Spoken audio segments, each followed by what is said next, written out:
Studio পাড়া জট কাটলো, আবার লাইট সাউন্ড ক্যামেরা অ্যাকশন, অর্থাৎ পরিচালকরা কাজে ফিরলেন।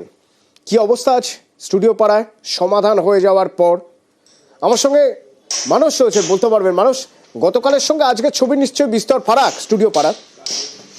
একদম অতনু, তুমি যেমনটা বলেছো যে কালকের সঙ্গে আজকের চিত্রকে মেলানো একটু কঠিন, কারণ কালকে ক্যাপ্টেন অফ দ্য শিপ অর্থাৎ যাকে আমরা ডিরেক্টর বলি বা পরিচালক বলি, তারা কিন্তু ফ্লোরে ছিলেন না।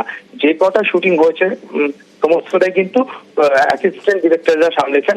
তবে কালকে রাতে আমরা জানি যে দুই মন্ত্রীর মধ্যস্থতায় কিন্তু শেষ পর্যন্ত জট কাটলো এবং আজ সকাল থেকে কিন্তু পরিচালকরা শুটিং ফ্লোরে ফিরলেন।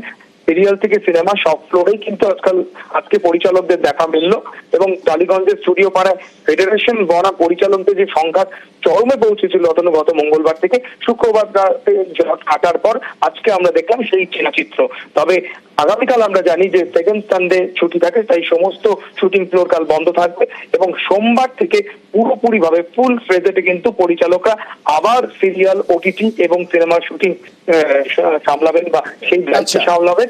এবং 20 ফেব্রুয়ারির পর অর্থাৎ ফেব্রুয়ারি 20 তারিখের পর তাদের যে অভাব অভিযোগ রয়েছে সেগুলো নিয়ে দুই পক্ষের আলোচনা হবে এবং কোনো সুলুক সন্ধান বেরোয় কিনা সেটা দেখা হবে। সুতরাং গোটা ইন্ডাস্ট্রি এখন 20 তারিখের পর নির্দিষ্ট কোনো ডেট নিয়ে বা ডেটের দিকে তাকিয়ে রয়েছে, যেখানে তারা তাদের অভাব অভিযোগের কথা জানাতে পারবে এবং সেখান থেকে আমার মনে হয় কোনো সুরাহা বেরোবে। ধন্যবাদ।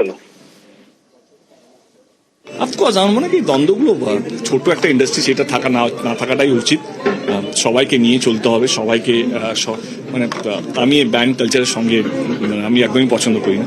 বাট যাই হোক, যা হয় ভালো, মানে কি বলবো, ভালো যেন হয়, মানুষের যেন ভালো থাকে, মানুষ যেন নির্ভয় মাথা উঁচু করে যেন কাজ করতে পারে।